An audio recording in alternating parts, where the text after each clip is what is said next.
নমস্কার, হাই নিউজে সকলকে স্বাগত। সঙ্গে রয়েছে আমি ঋতু। শুরু করছি দ্য ওয়ার্ল্ড টুডে। শুরুতেই দেখে নেব আজকের হেডলাইন্স।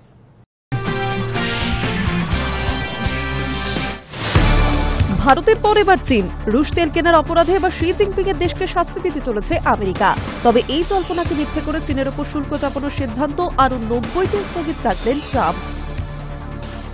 ভারত পাক সংঘর্ষ বিরতি সম্পন্ন হলেও তার রেশ এখনো জারি। আমেরিকা থেকে পাক সেনা প্রধানের পরমাণু হুঁশিয়ারির পর এবার ভারতের বিরুদ্ধে যুদ্ধের হুমকি পাকিস্তানের প্রাক্তন বিদেশমন্ত্রী বিলাওয়াল ভুট্টোর। ইসলামাবাদে আমেরিকা পাকিস্তানের মধ্যে সন্ত্রাস বিরোধী কার্যকলাপের আলোচনার পর যৌথ বিবৃতিতে উঠে এসেছে সন্ত্রাস দমনে পাকিস্তানের ভূমিকার প্রসঙ্গ। পাকিস্তানের সাফল্যের ভূয়সী প্রশংসাও করল ট্রাম্প প্রশাসন। আগামী শুক্রবার রুশ প্রেসিডেন্ট ভ্লাদিমির পুতিনের সঙ্গে বৈঠক হওয়ার কথা রয়েছে আমেরিকার প্রেসিডেন্ট ডোনাল্ড ট্রাম্পের। তার আগে ইউরোপীয় ইউনিয়নের বন্ধুদের সঙ্গে কূটনৈতিক আলোচনায় ইউক্রেনের প্রেসিডেন্ট ভ্লাদিমির জেলেনস্কিও। আগামী মাসে আমেরিকা যাচ্ছেন প্রধানমন্ত্রী নরেন্দ্র মোদী। রাষ্ট্রসংঘ সাধারণ পরিষদে যোগ দিতে তিনি সেদেশে যাচ্ছেন। কিন্তু এর পাশাপাশি পরিকল্পনা রয়েছে মার্কিন প্রেসিডেন্ট ডোনাল্ড ট্রাম্পের সঙ্গেও দ্বিপাক্ষিক বৈঠক করবেন তিনি।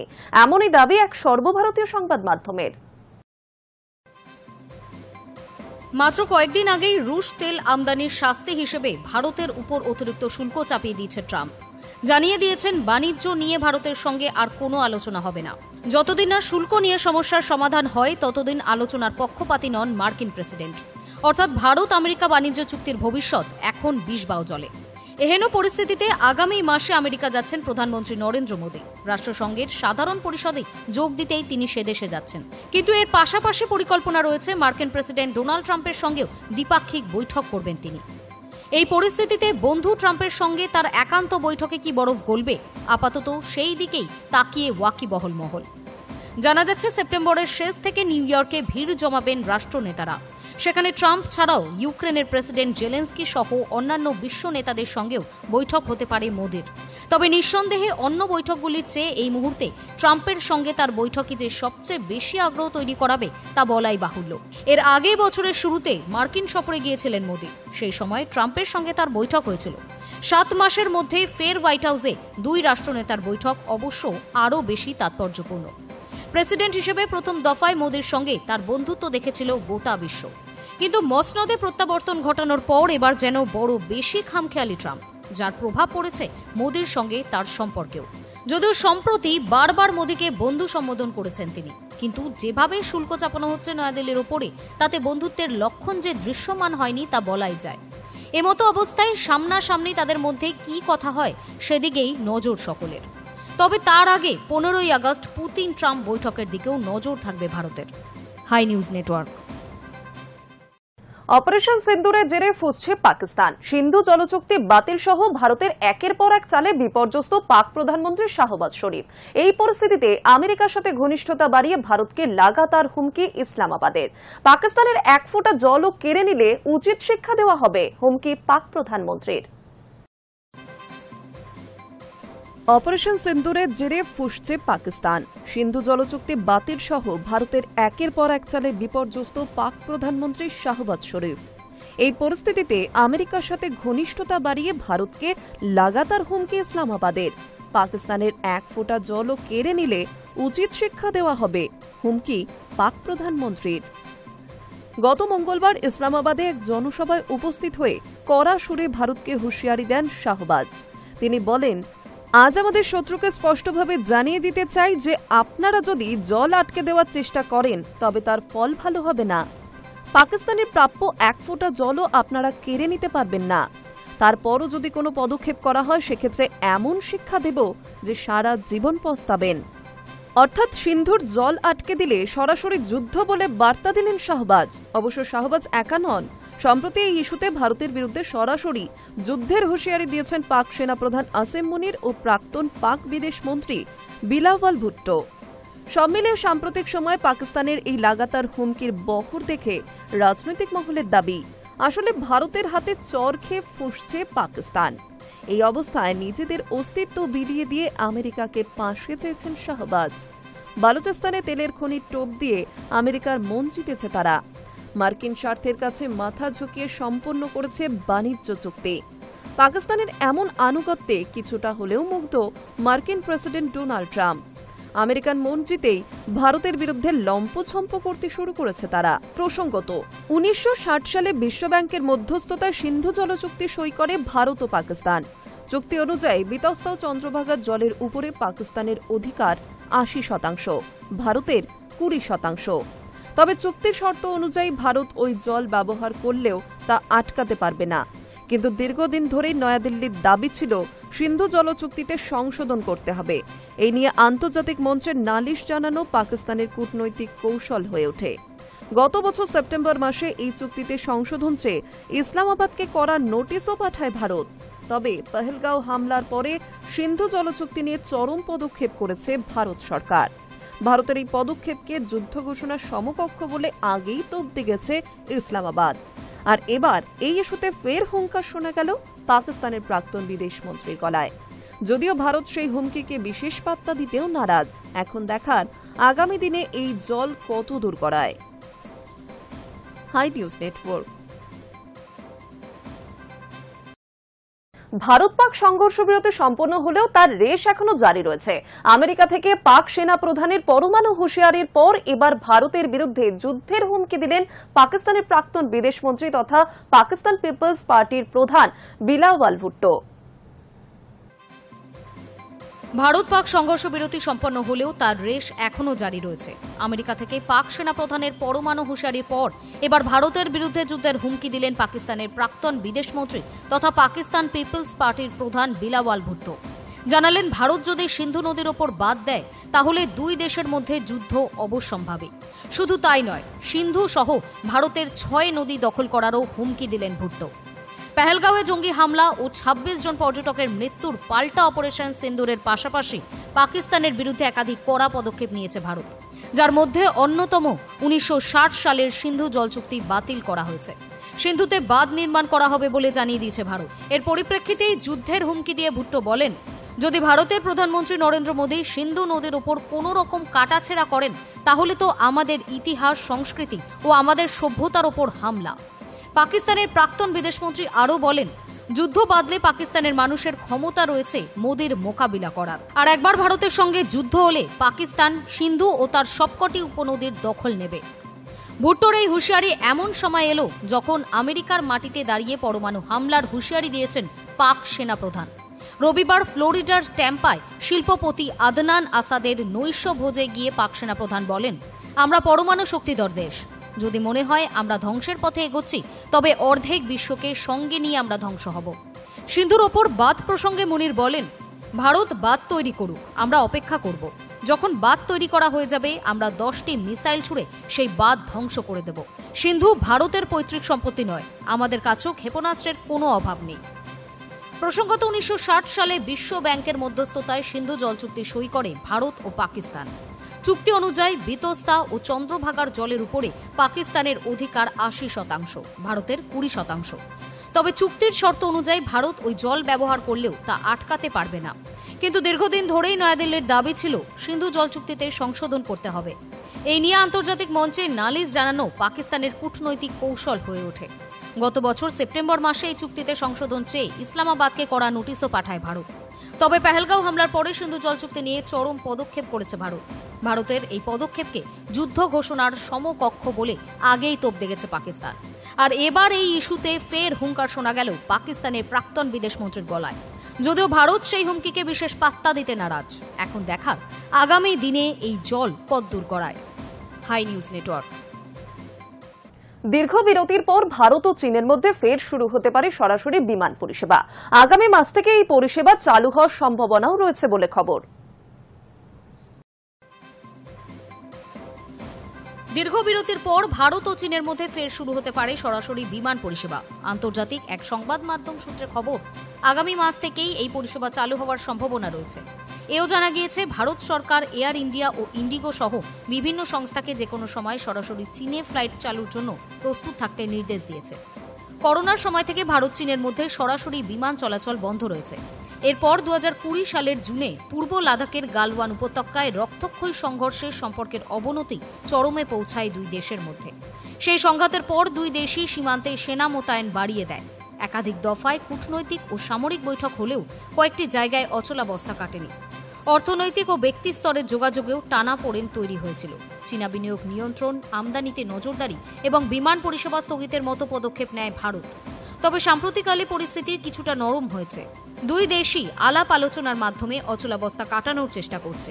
এর মধ্যেই চলতি মাসের শেষের দিকে সাংহাই কোঅপারেশন অর্গানাইজেশন সম্মেলনে যোগ দিতে তিয়ানজিন যাচ্ছেন প্রধানমন্ত্রী নরেন্দ্র মোদী। 2019 সালের পর এটাই হবে তার প্রথম চীন সফর। বেজিং জানিয়েছে তারা বিশ্বাস করে এই সম্মেলন হবে সংহতি, বন্ধুত্ব ও ফলপ্রসূ আলোচনার মঞ্চ। এর আগে দেশের প্রতিরক্ষা মন্ত্রী রাজনাথ সিং, জাতীয় নিরাপত্তা উপদেষ্টা অজিত ডোভাল এবং বিদেশমন্ত্রী এস জয়শঙ্কর চীন সফর করেছিলেন। High news network. বন্দুকবাজের হামলায় ফের রক্তাক্ত আমেরিকা। দোকানের বাইরে এলোপাথারি গুলিতে মৃত্যু হল 3 জনের। তবে অভিযুক্তকে এখনো পর্যন্ত গ্রেফতার করতে পারেনি পুলিশ। বন্দুকবাজের হামলায় ফের রক্তাক্ত আমেরিকা। দোকানের বাইরে এলোপাথারি গুলিতে মৃত্যু হল 3 জনের। তবে অভিযুক্তকে এখনো গ্রেফতার করতে পারেনি পুলিশ। পুলিশ সূত্রে খবর, সোমবার সকালে ঘটনাটি ঘটে টেক্সাসের অস্টিন শহরে। রোজগারের মতো নামি ওই দোকানে ভিড় জমিয়েছিলেন বহু মানুষ। সকলেই ব্যস্ত ছিলেন কেনাকাটায়। দোকানের বাইরেও কিছু মানুষের জটলা ছিল। সেই সময় এক যুবক আচমকা গুলি চালাতে শুরু করে। গুলির আঘাতে ঘটনাস্থলে মৃত্যু হয় 3 জনের। এরপরে সেখান থেকে চম্পট দেয় অভিযুক্ত। খবর পেয়ে তড়িঘড়ি ঘটনাস্থলে পৌঁছায় পুলিশ। দেহ 3টি উদ্ধার করে ইতিমধ্যে ময়নাতদন্তের জন্য পাঠানো হয়েছে। কিন্তু কি কারণে ওই যুবক গুলি চালালেন তাও এখনো স্পষ্ট নয়। পুলিশের এক আধিকারিক বলেন, খবর পেয়ে তড়িঘড়ি আমরা ঘটনাস্থলে পৌঁছে যাই। প্রাথমিক তদন্তের পর জানা গিয়েছে অভিযুক্তের বয়স 30 বছর। এলোপাথারি গুলি চালানোর পর অভিযুক্ত একটি গাড়ি চুরি করে সেখান থেকে চম্পট দেয়। তার খোঁজে ইতিমধ্যেই আমরা তল্লাশি শুরু করেছি। মনে করা হচ্ছে মানসিক স্থিতি হওয়ার কারণেই ওই যুবক এমন ঘটনা ঘটিয়েছেন। High news network. গুঞ্জন শুরু হয়েছিল ভারতের পর এবার চীন। রুশ তেল কেনার অপরাধে এবার শি জিনপিং এর দেশকে শাস্তি দিতে চলেছে আমেরিকা। কিন্তু সব জল্পনাকে মিথ্যে প্রমাণ করে দিলেন মার্কিন প্রেসিডেন্ট ডোনাল্ড ট্রাম্প। জানিয়ে দিলেন চীনের ওপর শুল্ক চাপানোর সিদ্ধান্ত আরো 90 দিন স্থগিত রাখা হচ্ছে। গুঞ্জন শুরু হয়েছিল ভারতের পর এবার চীন। রুশ তেল কেনার অপরাধে এবার শি জিনপিং এর দেশকে শাস্তি দিতে চলেছে আমেরিকা। খোদ মার্কিন ভাইস প্রেসিডেন্ট জেডি ভ্যান্সি এমনই ইঙ্গিত দিয়েছিলেন। কিন্তু সব জল্পনাকে মিথ্যে প্রমাণ করে দিলেন মার্কিন প্রেসিডেন্ট ডোনাল্ড ট্রাম্প। জানিয়ে দিলেন চীনের ওপর শুল্ক চাপানোর সিদ্ধান্ত আরও 90 দিন স্থগিত রাখা হচ্ছে। পাল্টা চীনও জানিয়ে দিয়েছে তারাও আপাতত মার্কিন পণ্যের উপর অতিরিক্ত শুল্ক চাপাবে না। অর্থাৎ আরও 90 দিন চীনা পণ্যের উপর আপাতত 145% শুল্ক চাপাবে না আমেরিকা। এদিকে মার্কিন পণ্যের উপরও 125% শুল্ক চাপাবে না চীন। সোমবার যখন ট্রাম্পকে জিজ্ঞেস করা হয়েছিল চীনের উপরে শুল্ক চাপানোর বিষয়ে, তিনি বলেছিলেন, আমরা দেখছি, তবে ওরা চমৎকারভাবে বিষয়টা সামলাচ্ছে।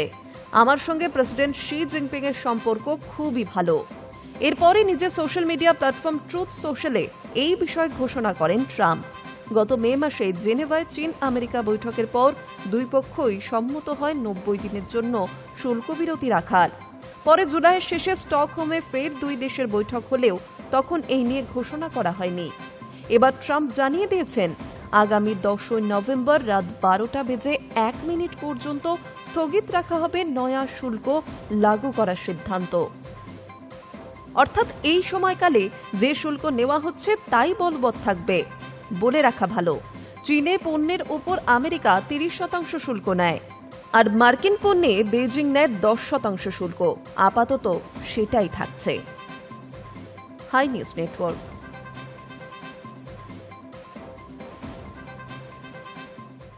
আগামী শুক্রবার রুশ প্রেসিডেন্ট ভ্লাদিমির পুতিনের সঙ্গে বৈঠক হওয়ার কথা রয়েছে আমেরিকার প্রেসিডেন্ট ডোনাল্ড ট্রাম্পের। তার আগে ইউরোপীয় ইউনিয়নের বন্ধুদের সঙ্গে কূটনৈতিক আলোচনায় ইউক্রেনের প্রেসিডেন্ট ভ্লাদিমির জেলেনস্কিও। সংবাদ সংস্থা রয়টার্স জানিয়েছে বুধবারই জার্মানির রাজধানী বার্লিনে গিয়েছেন তিনি। সেখানে জার্মান চ্যান্সেলর ফ্রেডরিক মার্জের সঙ্গে দ্বিপাক্ষিক বৈঠকে জেলেনস্কি।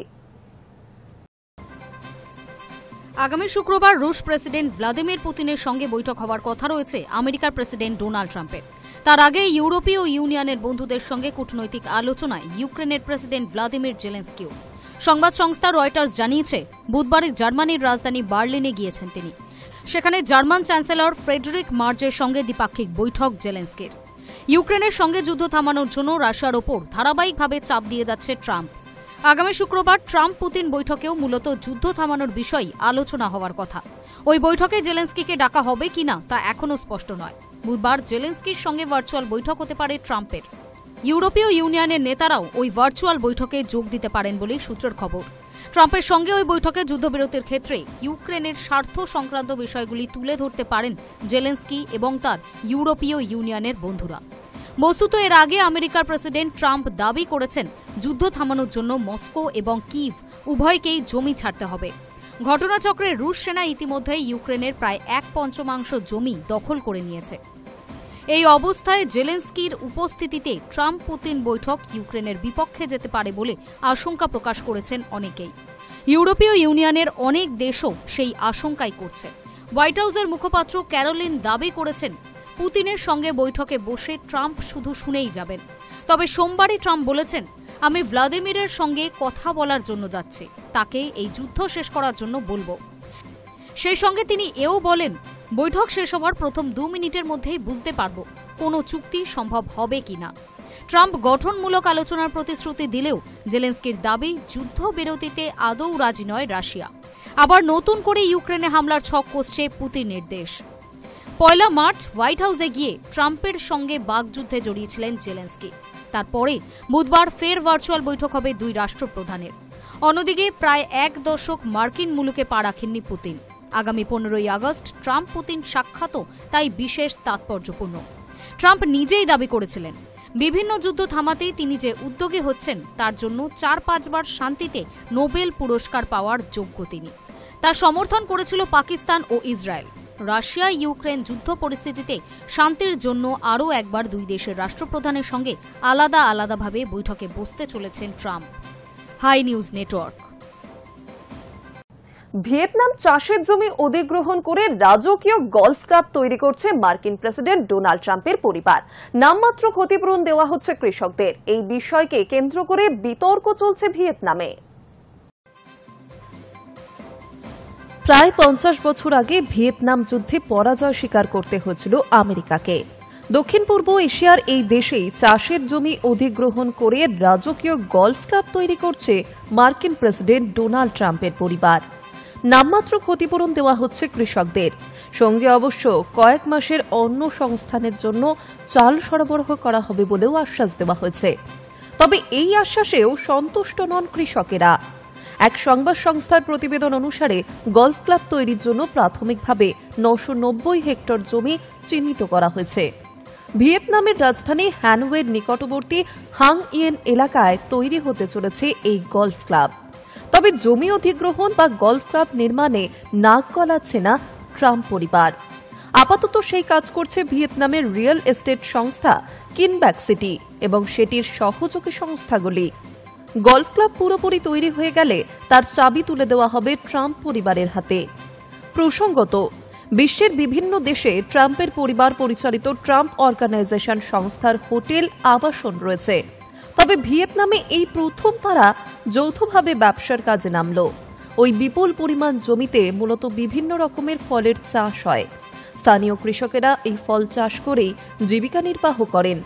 জমি থেকে উৎখাত করা হলে কিভাবে পেট চলবে তা নিয়ে ভাবিত তারা। অন্যদিকে এই প্রকল্পে জমি দিলে কত ক্ষতিপূরণ দেওয়া হবে তা নিয়ে মুখে কুলু পেটেছে ট্রাম্পদের সংস্থা ভিয়েতনামের স্থানীয় সংস্থাটিও। এই বিষয়ে জবাব মেলেনি ভিয়েতনামের কৃষি মন্ত্রক এবং স্থানীয় প্রশাসনের তরফেও। কয়েকজন কৃষককে উদ্ধৃত করে রয়টার্সের প্রতিবেদনে বলা হয়েছে, প্রতি স্কোয়ার মিটার জমির জন্য কৃষকদের $12 থেকে সর্বোচ্চ $30 ক্ষতিপূরণ দেওয়ার আশ্বাস দেওয়া হয়েছে।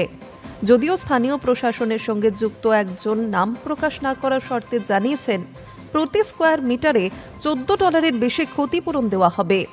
তবে জমির মাপ এবং অবস্থান অনুযায়ী দামের হেরফের হবে বলে জানান তিনি। গত মে মাসেই গলফ ক্লাব প্রকল্পের শিলান্যাস অনুষ্ঠানে গিয়ে ভিয়েতনামের প্রধানমন্ত্রী তথা কমিউনিস্ট জানিয়েছিলেন, কৃষকদের ন্যায্য ক্ষতিপূরণ দেওয়া হবে। সেই অনুষ্ঠানে উপস্থিত ছিলেন ট্রাম্প অর্গানাইজেশনের ভাইস প্রেসিডেন্ট তথা ট্রাম্পের পুত্র এরিকো। তবে একটি সূত্রকে উদ্ধৃত করে রয়টার্স জানিয়েছে, প্রকল্পের প্রাথমিক খরচ $50 কোটি ছাড়িয়ে যাবে বলে মনে করা হচ্ছে। তারপরেই ক্ষতিপূরণের অঙ্ক কমানোর চেষ্টা হচ্ছে বলে অভিযোগ। মোট খরচ ধরা হচ্ছে ভারতীয় মুদ্রায় প্রায় 14,000 কোটি টাকা। এই ঘটনায় কৃষকদের বক্তব্য, ক্ষতিপূরণের পরিমাণ বৃদ্ধির জন্য তাদের সরাসরি দর কষাকষি করতেও দেওয়া হচ্ছে না। প্রশাসনের সাহায্যে সব কাজই করছে স্থানীয় সংস্থাটি। ভিয়েতনাম প্রশাসন মনে করছে এই গলফ ক্লাব তৈরি হয়ে গেলে পর্যটনের নতুন দিগন্ত খুলে যাবে। বহু বিদেশি পর্যটক এই রাজকীয় ক্লাবের আকর্ষণে সে দেশে যাবেন। বলে রাখা ভালো, গত শতকের ৬০ দশকে ভিয়েতনামের কাছে হারতে হয়েছিল আমেরিকাকে, আর সেই দেশেই এবার তৈরি হচ্ছে ট্রাম্প পরিবারের golf club. Hi news network. ইসলামাবাদে আমেরিকা এবং পাকিস্তানের মধ্যে সন্ত্রাস বিরোধী কার্যকলাপ নিয়ে আলোচনা হয়।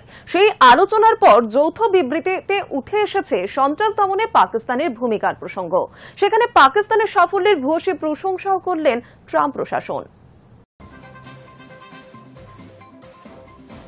সন্ত্রাসের বিরুদ্ধে পাকিস্তানের সাফল্যের প্রশংসা করল আমেরিকা। প্রেসিডেন্ট ডোনাল্ড ট্রাম্পের দেশ জানালো, সন্ত্রাসের বিরুদ্ধে লড়াই করছে পাকিস্তান, আর নিরন্তর এই লড়াই এসেছে সাফল্য। শুধু পাকিস্তানই নয়, বিশ্বে সন্ত্রাসী সত্তা দমনে পাকিস্তানের সাফল্যের ভূয়সী প্রশংসা করল ট্রাম্প প্রশাসন। মঙ্গলবার ইসলামাবাদে আমেরিকা এবং পাকিস্তানের মধ্যে সন্ত্রাস বিরোধী কার্যকলাপ নিয়ে আলোচনা হয়। সেই আলোচনার পর যৌথ বিবৃতিতে উঠে এসেছে সন্ত্রাস দমনে পাকিস্তানের ভূমিকার প্রসঙ্গ। পাশাপাশি পাকিস্তানের সন্ত্রাসবাদী হামলার ঘটনায় প্রাণহানির জন্য সমবেদনাও জানিয়েছে আমেরিকা। বিবৃতিতে দাবি করা হয়েছে, সন্ত্রাসবাদের বিরুদ্ধে পাকিস্তান লড়াই চালিয়ে যাচ্ছে। আঞ্চলিক বিশ্বের শান্তি এবং নিরাপত্তার জন্য সন্ত্রাসবাদী কার্যকলাপ দমনে পাকিস্তান যথেষ্ট সফল। যৌথ বিবৃতিতে আরও বলা হয়েছে, পাকিস্তানের সন্ত্রাসবাদী ঘটনায় সাধারণ মানুষ এবং আইন প্রয়োগকারী সংস্থার সদস্যদের হতাহতের জন্য আমেরিকা সমবেদনা প্রকাশ করেছে। এই বিষয়ে বলতে গিয়ে বিবৃতিতে জাফর এক্সপ্রেসে হামলার প্রসঙ্গ উল্লেখ করা হয়েছে। এছাড়াও খুজদারে একটি স্কুলে বোমা হামলার বিষয়টি নিয়েও উদ্বেগ প্রকাশ করা হয়। পহেলগাঁও কাণ্ডের পর থেকে ভারতের সঙ্গে পাকিস্তানের সম্পর্ক তলানিতে ঠেকেছে। ওই সন্ত্রাসবাদী হামলার জবাবে ভারতের অপারেশন সিন্দুরে পাকিস্তান এবং পাক অধিকৃত কাশ্মীরের ৯ জঙ্গি ঘাঁটি উড়িয়ে দেওয়ার কথাও বলা হয়। ভারত প্রথম থেকেই দাবি করেছে, পাকিস্তানের মাটিতে সন্ত্রাসবাদীরা ঘাঁটি গেড়েছে, আর তাদের মদত দিচ্ছে পাকিস্তান। যদিও পাকিস্তান প্রথম থেকে সেই দাবি নস্যাৎ করে আসছে। তাদের পাল্টা দাবি, সন্ত্রাসবাদী কর্মকাণ্ডে পাকিস্তানের ক্ষতি হচ্ছে। তারা সন্ত্রাসবাদের বিরুদ্ধে অভিযানও চালাচ্ছে, তবে তাতেও চিড়ে ভেজেনি। দুই দেশের মধ্যে টানাপোড়েন চলছে। তার মধ্যেই আমেরিকার সঙ্গে সম্পর্ক জোরদারে একের পর এক পদক্ষেপ করছে পাকিস্তান। বাণিজ্য চুক্তি এবং শুল্ক নিয়ে ভারতের সঙ্গে আমেরিকার চাপানুতর অব্যাহত। সম্প্রতি খনিজ তেল নিয়ে আমেরিকার সঙ্গে পাকিস্তানের চুক্তি হয়েছে। রাশিয়া থেকে তেল আমদানির কারণে ভারতের উপর 50% শুল্ক আরোপ করেছেন ট্রাম্প। সেই সূত্রে পাকিস্তানের সঙ্গেও তাদের ঘনিষ্ঠতা বেড়েছে। প্রশ্ন উঠছে, ভারতের সঙ্গে আমেরিকার বন্ধুত্বের চির ধরল, আর সেই সুযোগকেই কি কাজে লাগাতে চাইছে পাকিস্তান? অপারেশন সিন্দুর এবং তৎপরবর্তী দুই দেশের সংঘাতের পরে 2 মাসে 2 বার আমেরিকায় গিয়েছেন পাকিস্তানের সেনাপ্রধান আসিম মুনির। শুধু তাই নয়, আমেরিকার মাটিতে দাঁড়িয়ে তিনি পরমাণু হুমকিও দেন। তার কথায়, আমরা একটি পরমাণু শক্তিধর দেশ। যদি মনে হয় আমরা ধ্বংসের পথে এগোচ্ছি, তবে অর্ধেক বিশ্বকে সঙ্গে নিয়ে আমরা ধ্বংস হব। মুনিরের এই বক্তব্য নিয়ে আমেরিকা কিছু না বললেও ভারত নিন্দা করেছে। বিদেশ মন্ত্রক বিবৃতি দিয়ে বলে, ভারত পরমাণু হুমকির সামনে মাথা নত করবে না। আগেও তা স্পষ্ট করা হয়েছে। জাতীয় নিরাপত্তা সুনিশ্চিত করতে আমরা প্রয়োজনীয় সব রকম পদক্ষেপ করব। মুনিরের মার্কিন সফরের মধ্যে বালুচ বিদ্রোহী গোষ্ঠী বালুচিস্তান লিবারেশন আর্মিকে বিদেশি জঙ্গি সংগঠন বলে ঘোষণা করে আমেরিকা। পাশাপাশি বিএলএর সহযোগী মজিদ ব্রিগেডকেও জঙ্গি গোষ্ঠী হিসেবে তালিকাভুক্ত করেছে মার্কিন প্রশাসন। সেই আবহে এবার সন্ত্রাস নিয়ে আমেরিকা এবং পাকিস্তানের যৌথ বিবৃতি খুবই তাৎপর্যপূর্ণ বলে মত কূটনৈতিক মহলের। Hi news network.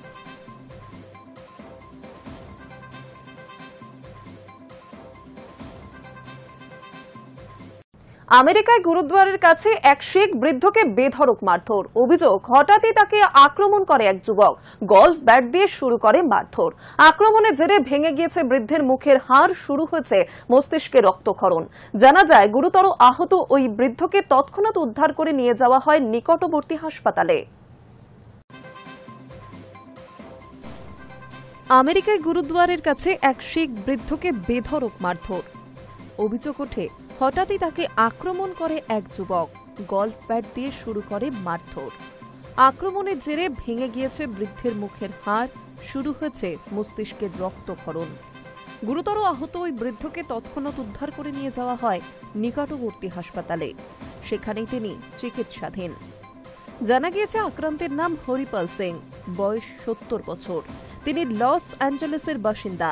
প্রতিদিন সকালে নর্থ হলিউডের গুরুদ্বারের কাছে তিনি প্রাতঃভ্রমণে যেতেন এবং সেখানে পাখিদের খাওয়াতেন। কিন্তু গত সপ্তাহে হঠাৎই তাকে আক্রমণ করেন এক যুবক। অভিযোগ, গলফ ব্যাট দিয়ে তাকে বেধড়ক মারধর করা হয়েছে, ভেঙে দেওয়া হয়েছে মুখের হাড়, একই সঙ্গে তার মস্তিষ্কেও রক্তক্ষরণ শুরু হয়েছে বলে খবর। হামলার পর সেখান থেকে চম্পট দেয় অভিযুক্ত। গুরুতর আহত অবস্থায় বৃদ্ধকে উদ্ধার করে নিকটবর্তী হাসপাতালেও ভর্তি করানো হয়েছে। আপাতত তিনি সেখানেই চিকিৎসাধীন। তবে পুলিশ সূত্রে খবর, অভিযুক্তকে ইতিমধ্যে গ্রেফতার করা হয়েছে। ধৃতের নাম বো রিচার্ড ভিটাগ্লিয়ানো। তার বয়স 44 বছর। পুলিশের এক আধিকারিক বলেন, ঘটনার তদন্তে নেমে আমরা অভিযুক্তকে গ্রেফতার করেছি। গোটা ঘটনাটি তদন্ত করে দেখা হচ্ছে, পাশাপাশি যুবককে জিজ্ঞাসাবাদও করা হচ্ছে বলে পুলিশ সূত্রে খবর। আহত বৃদ্ধের পরিবার সূত্রে খবর, তার মাথা এবং শরীরের বিভিন্ন অংশে একাধিক সেলাই এবং অস্ত্রোপচার হয়েছে, কিন্তু কি কারণে তার উপর হামলা চালানো হলো তা এখনো স্পষ্ট নয়। Hi news network. The world today এখন এই পর্যন্তই। পরবর্তী অন্যান্য খবরের জন্য নজর রাখুন হাই নিউজে। নির্ভীক, নিরপেক্ষ।